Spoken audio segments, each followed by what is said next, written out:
Alaykum qizlar, yaxshimisizlar? Bizlarga ajoyib energiyaga to'ldiradilar Kamula degan qizimiz. Bitta chiroyli ashulalarni aytib, qizlar energiyaga to'ldirib bering, asalim. Albatta. Sani Majnun shaydodi kuyingda bir gadodirlar. Mani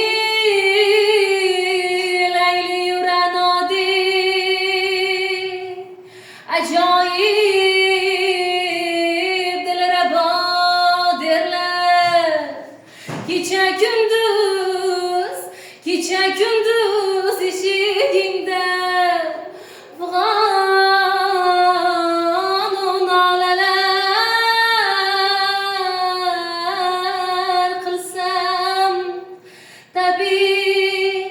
tabib ay turkey nodon bu dardni bedavo